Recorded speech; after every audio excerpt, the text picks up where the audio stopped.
Good day, everyone. And first off, please allow me to extend my apology that I cannot be there in person. I was really hoping to be able to join the annual Mistra Urban Futures Conference this year, but due to unforeseen personal circumstances, it has not been possible.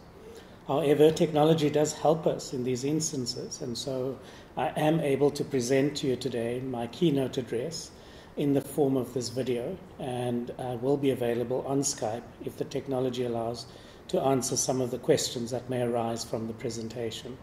I also hope that everyone has found the process thus far really exciting, stimulating, and that there's a real opportunity for mutual exchange and for deepening your own practice. The focus of my talk today is on grounding Agenda 2063 in local practice. And the reason I have chosen this as a topic is because I think as Africans, we should be paying more attention to this key Pan-African policy statement, especially in the context of what I will in this talk refer to as dissonant times. And dissonance because we are going through some unprecedented political turmoil, but also we've seen in the last 4 or 5 years important compacts for sustainable development coming to pass. And in some senses, we are forced to inhabit both the dystopia of the moment, but also the optimism of our times. And I am interested today to explore what this might mean for developing collectively an African policy frame. And I would appreciate it if you can think of this address as a set of propositions to help us figure that policy frame out collectively and in conversation with colleagues across the world. And I will then conclude with, I suppose, what is at the heart, at the core of the Mistra Urban Futures program. That is the co-production of different categories of knowledge so that we can innovate around sustained experimentation.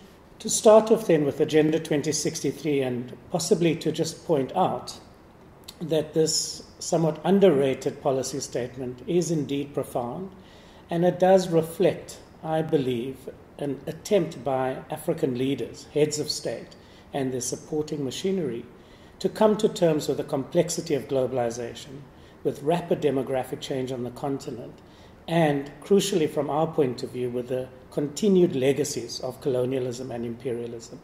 And it tries to bring to the fore the specificity of the African cultural project as a key resource for figuring out where we are going, how we should be getting there, and in the process, what we should be prioritizing. What is particularly telling from Agenda 2063 is the fact that for the first time, I believe, in this kind of document, African leaders are not just acknowledging urbanization and cities, but is in fact understanding that it is key to the transition that we are trying to effect. And it is worth reading this quote from the document. "We aspire that by 2063, Africa shall be a prosperous continent with the means and resources to drive its own development, and where cities and other settlements are hubs of cultural and economic activities, with modernized infrastructure, and people have access to all the basic necessities of life, including shelter, water, sanitation, energy, public transport, and ICT. Economies are structurally transformed to create shared growth, decent jobs, and economic opportunities for all." End quote. Now, the key word here is not just cities, but it is in fact this notion of structurally transformed economies. And why is this the case? Well, if we look at this one figure that demonstrates what has happened to employment by sector over the last 15 years or so, in other words, the period that coincides with what is loosely termed the Africa Rising period, that is the moment within which we see more aggressive and sustained GDP growth rates, it is clear that we are facing a profound employment crisis.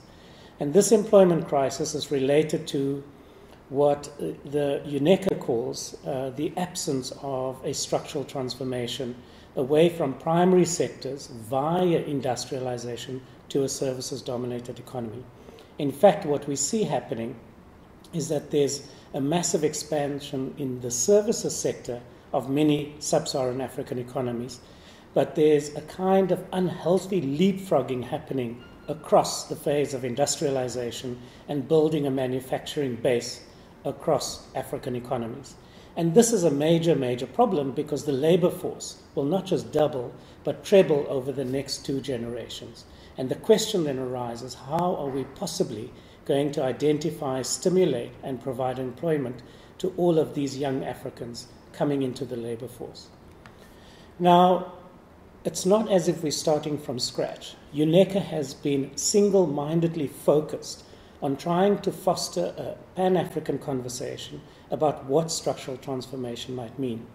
And these examples of the last few development reports by UNECA focusing on industrialization, focusing on trade policy, and crucially for our perspective, greening Africa's industrialization, all help us to build a shared conversation about what this debate might mean. So I just want to leave one sort of bit of technical information about this notion because I believe it is so central to the broader conversation about how we manage urbanization, but more importantly, how we use the economy to effect a transition to sustainable urbanization. Now, in terms of the UNECA framework, there are 4 components to structural transformation. One, you see a declining share of agriculture as a component of GDP and employment. You also see a rapid process of urbanization, and this, of course, is now evident across the continent. And thirdly, and this is the missing bit, the rise of a modern industrial and service economy. And lastly, a demographic transition from high to low rates of births and deaths. Now, these characteristics are important because they help to connect the African development trajectory to a set of global processes and trajectories. And it helps us to understand why Africa is different and how the current global economy, and particularly dynamics around globalization, translates into this dysfunctional economic condition across the continent. Moving on then, with that as a backdrop, it is important to just remind ourselves of where we are today.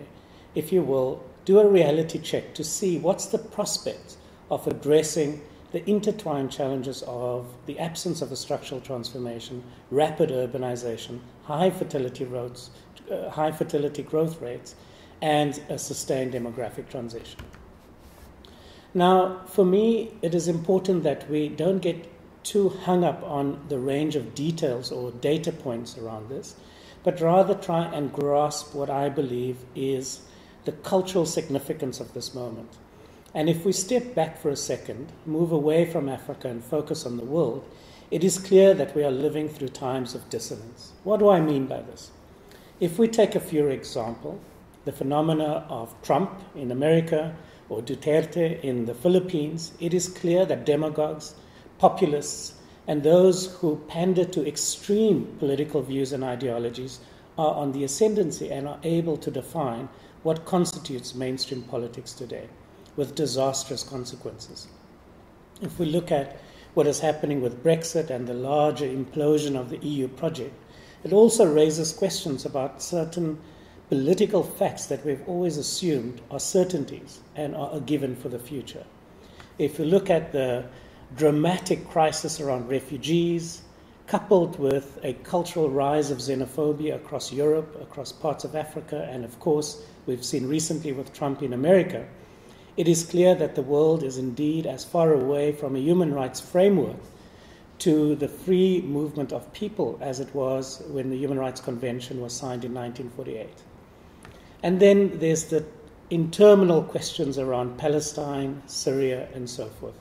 And of course, we know, as all of us have experienced in recent times, that dramatic climate events is now a fact of life. Whether it is raging fires in the US, the declining ice poles, or severe drought in Cape Town, as we are experiencing at the moment, this is now a fact of life. And underpinning all of this phenomena is the effects of a lopsided, highly unequal system of economic activity across the world, which manifests, of course, under the sign of globalization, but has resulted in runaway income inequality, not just in the global south, not just between the north and the south, but also within countries and within cities. These are some of the examples of the extreme challenges we face. And now we are confronted by the specter of workless futures as automation and artificial intelligence is increasingly a realized phenomenon. Now, of course, when you read the newspapers, when you listen to YouTube, when you draw down on your BBC drip feed, the first instinct is, when all of these phenomena coexist, coincide, clash, is that this hopefully is another bout of fake news. But of course, we know, unfortunately, most of the time, it is even worse than the prognosis of fake news. And in some ways, reality is always a tougher pill to swallow.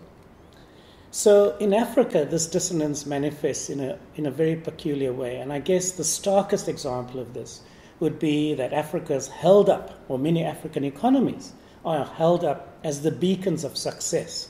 You see growth rates of 12% in Ethiopia, 9.2% in Benin, and so forth and so forth. But of course, this happens as most Africans are trying to flee the realities of war, extermination, and dire economic prospects, and make that perilous journey across the Mediterranean despite all the odds.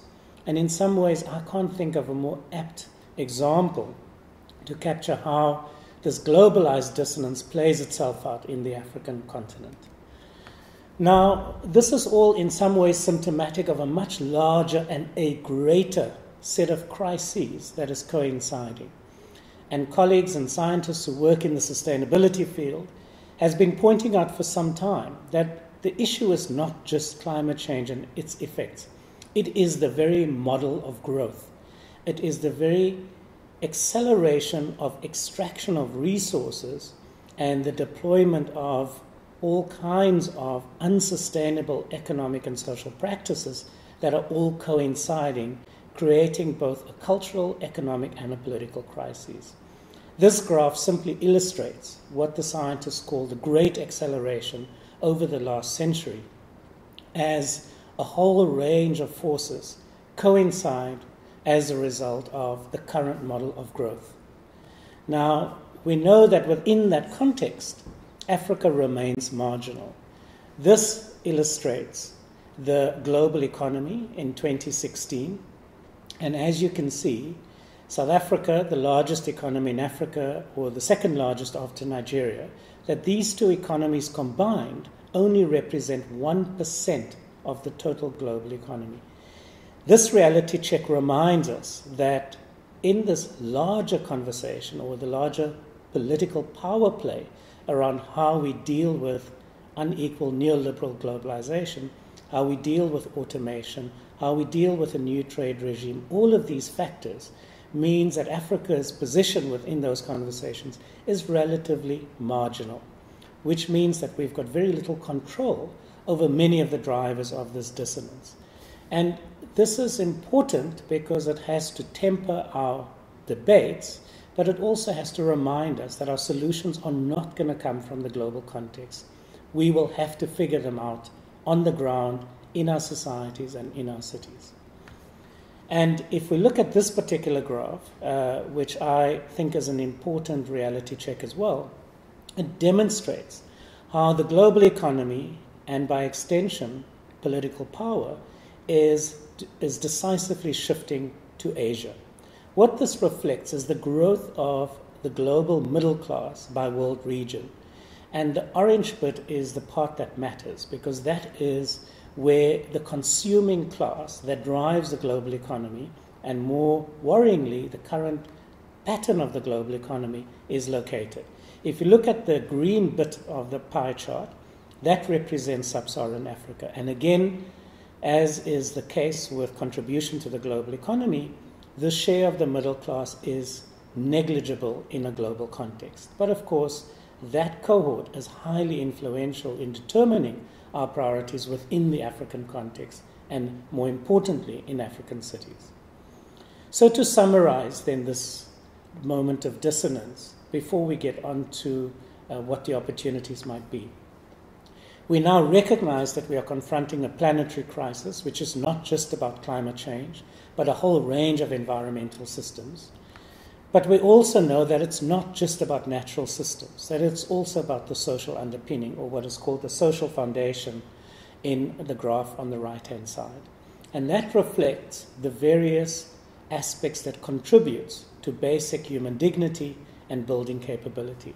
And on both the social and the planetary levels, we realize that our current economic system is producing severe environmental harm, inequality, and economic redundancy. And existing political and regulatory institutions are simply not geared to address this. If we are going to talk about solutions, if we are going to respond to this at this scale, we have to think of civilizational efforts. And cities, I believe, are at the core of this new sustainable development agenda. Now, this then brings us to what has happened over the last 4 or 5 years at a global scale in terms of producing new social and political compacts to respond to these trends. Of course, the most significant of this and the most popularized are the 17 Sustainable Development Goals.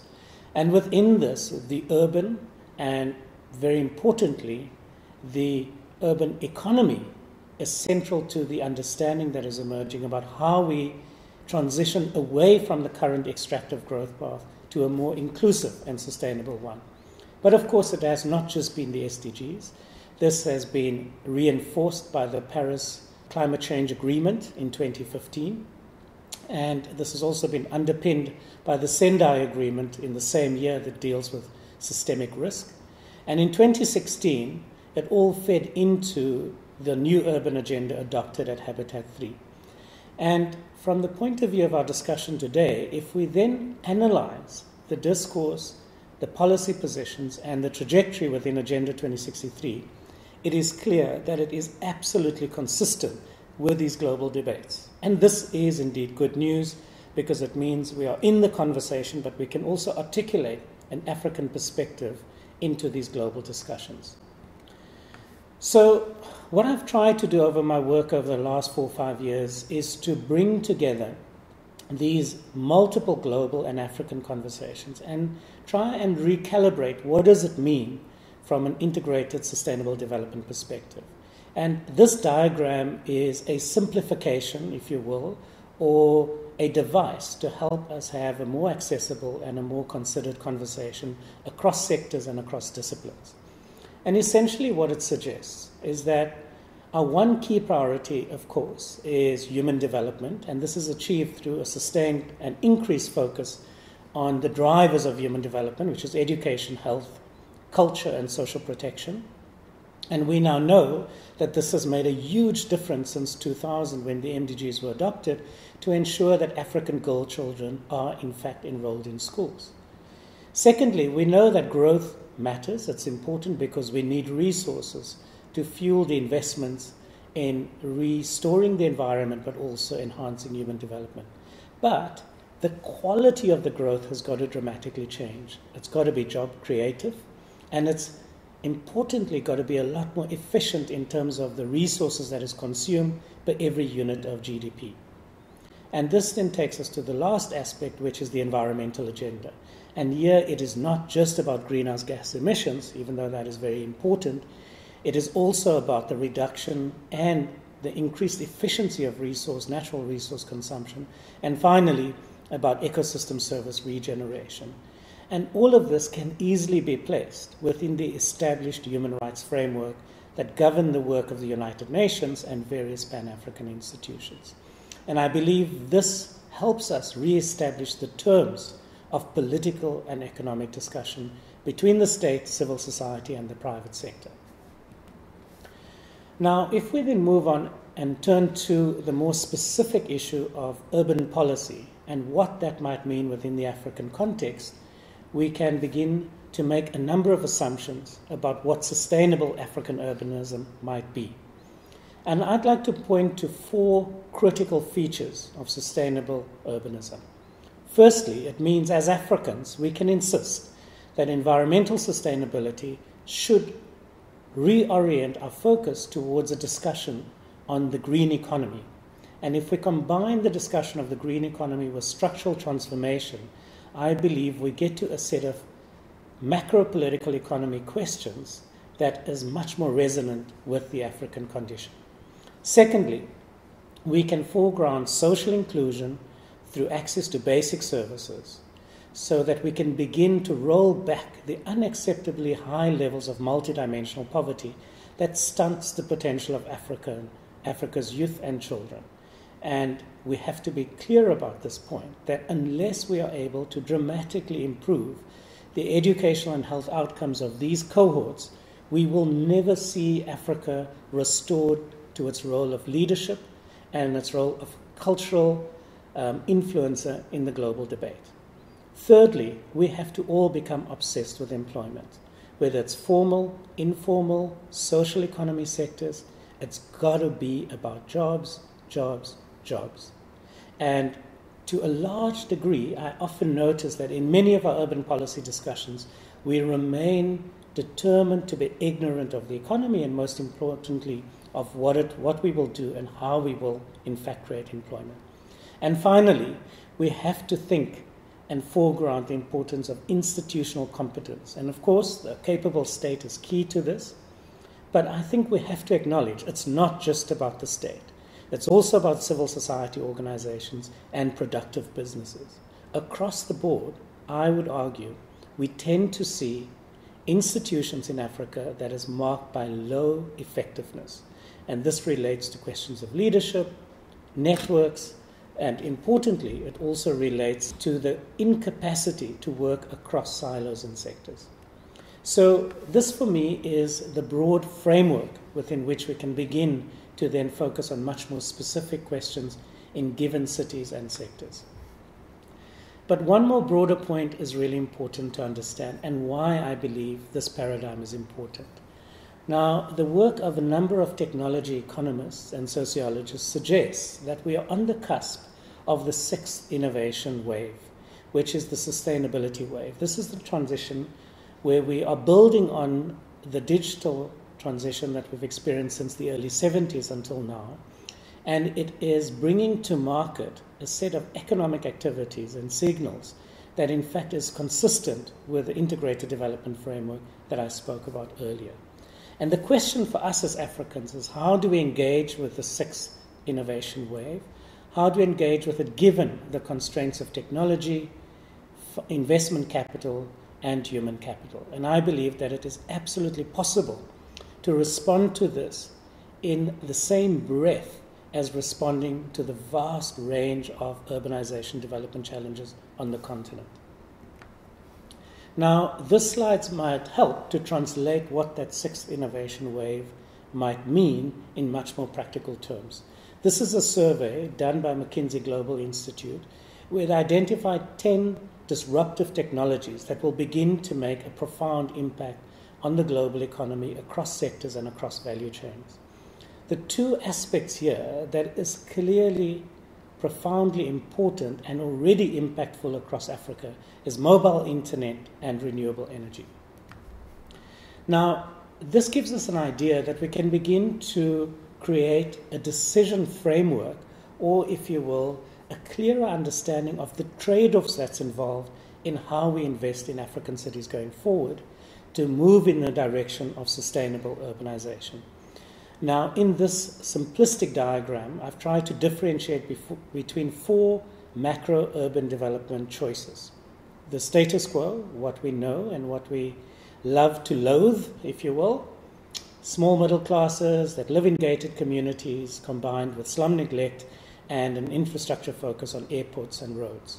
Many of our cities are characteristic of this, and coming through Nairobi, of course, one is reminded of the material expression of this in a country such as Kenya.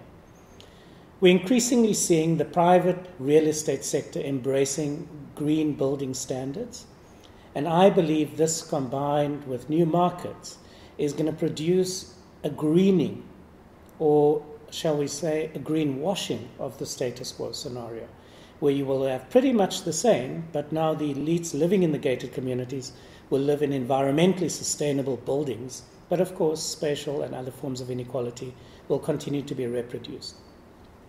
The third scenario is that of the smart city, and of course again the simplistic private sector driven jargon around this suggests by simply foregrounding or prioritizing investment in fiber, mobile, internet, and sensors, we can radically improve the productivity and efficiency of our cities and save enough money to solve the problems such as slums and other forms of urban neglect.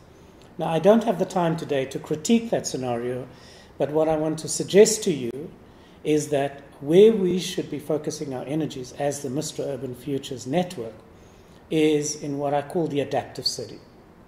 And this is where we take technology seriously, but at the same time, we engage with the real cities that we all live in.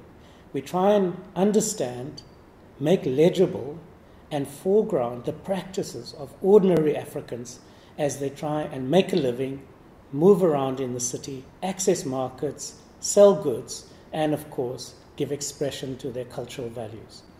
And I believe it is in these practices, combined with an open-minded and a critical appreciation of the role of technology, that we can carve a unique African solution for specific places, but also consistent with the ambitions of Agenda 2063. Now, this means, I believe, in the first instance, that we are absolutely clear about the economic basis of this transition. And here, the emergent discourse around the green economy is helpful, but I think we can extend it by not just saying it is about being low carbon, resource efficient, and socially inclusive, as UNDP would have it, but to insist that it's also about spatial integration. And I think this fairly simple but powerful understanding of this green economic frame can help us to think in much more specific ways about how we prioritize intervention in the urban fabric. Now, this model, this framework, takes us to two concepts: radical localization and regional transitions. And these will always be specific to actual cities on the continent or around the world, which means that they will produce their own hybrid pathways to more just politics and inclusive economies, what I believe to be at the heart of the conference theme around just cities. So let's look at regional transitions first. Here, the assumption is, in line with sustainability science around the world, that we have to change the metabolic dynamics of our cities that is currently extractive and wasteful to one that is circular and that is reproductive in terms of the resources and energies in the city. In this regard, we've got to embrace the potential transformative power of renewable energy systems as a backbone for this transition. Secondly, we've got to recognize that mobility infrastructures, public transport, and other forms of effective non-motorized transport can dramatically improve the productivity and the safety of urban residents. Thirdly, we've got to think about an affordable and appropriate ICT backbone, because this will indeed allow both citizens, the state, and the private sector to address a multiplicity of demands much more quickly and much more efficiently. And then to the nub of the issue. I believe that if we think intelligently about these three big ticket item investments in relation to how land uses will change, we can in fact use land use regulation to create new and sustained fiscal resources for the urban fabric. And the fiscal question, I cannot overstate that enough, because we have to be clear that unless there are public resources, we cannot sustain either regional transitions or localization. Now, of course, given the status quo, given the base we're working from, none of this can come to pass unless we have local universities, think tanks, research institutions, and activists who can do the hard work to help us understand how to connect what is with what could be. In other words, who can fulfill the function of intermediation. I now want to move on very quickly to the question of localization. Now here, the proposition is very simple, and it is that we've got to treat neighborhoods as dynamic environments that needs to be enabled to be even more productive and to be more efficient in how they function. And this is about ensuring that the sequencing of public investments are done in such a way, it is calibrated in such a way that it does in fact enhance livelihoods, public health, and access to a range of urban opportunities. And in a context of acute unemployment and underemployment, it is essential to optimize all public investments in placemaking towards social empowerment and collective action through the proliferation of social enterprises. Now, practically it means paying attention to all of the various activities going on simultaneously in any neighborhood, in any community, whether it is investments around basic services or around activating the public realm or ensuring tenure security. These need to be articulated in relation to employment or livelihoods and political voice and control. And it is only when the drivers of well-being is connected with the politics, and I underscore that, the politics of placemaking, solidarity and care, that we can get this virtuous cycle for localization. But it does mean you invest in dedicated institutions and continuous experimentation. To put this differently, we can think of mobilizing people's own determination to live, to survive, to access opportunities, married with the imperative of growing and deepening social capital and deploying ICT in a strategic way. And what I think will make the difference is if we can bring some basic insights from design literacy to knit these together so that people can begin to articulate their own aspirations in relation to a broader community vision. Practically, this would mean that the different sectors that operate in a community needs to be brought in conversation and in articulation so that you can foster social innovation. And this is really about learning spaces for people to grow their capabilities, about deepening organizational skills so that they can manage these processes, and crucially, learning how to prioritize in a context of scarce resources, but a clearly articulated vision about where a community wants to go. And in this way, then, communities themselves, citizens, will be enabled, empowered to continuously adjust milestones towards the realization of their visions, as opposed to what gets imposed from the top. Now, again, as I've intimated before, none of this is possible unless we actively grow innovation systems. Now, of course, in an abstracted way, we now know what the various subcomponents of the broad field of sustainable urbanism adds up to, as done under the auspices of Mistra Urban Futures. I don't want to go through this, you'll be happy to know. I rather want to focus on a more dynamic understanding of the kind of local ecologies of innovation that we as African universities and as critical urbanists need to foster in all of our cities and towns. Firstly, all research, of course, and especially in Africa, and especially in light of the aspirations of Agenda 2063, has got to start with critical thinking. This then helps us to clarify what are the potential opportunities for invention or intervention. And invention often means if you critique the current system, the status quo, it leads to direct action, and that tends to be a closed loop in lots of places where militant politics is the only kind of change work. However, what we are interested in is how imagining alternatives can lead to experimentation, and how experimentation in turn can produce innovations at scale. And for me, innovation is only innovation when it translates into practices that allows for institutionalization. That's not always the case. You don't always have receptive political leadership or governmental institutions. And then what one can do, of course, is go into the realm of theoretical propositioning, deep learning, and try again, or alternatively, reinforce critique. So it is this dynamic articulation and continuous searching of both the right questions and potential answers that I believe has got to be at the core of the spirit of these innovation systems. So practically, there are multiple ways in which critical work can be promoted, as our partners in Mistra Urban Futures can attest.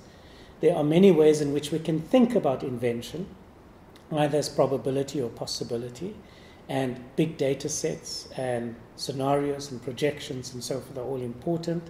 And of course, over the last 2 days, we've been discussing a multitude of ways in which we can experiment, ranging from city labs to prototypes, model building, and so forth.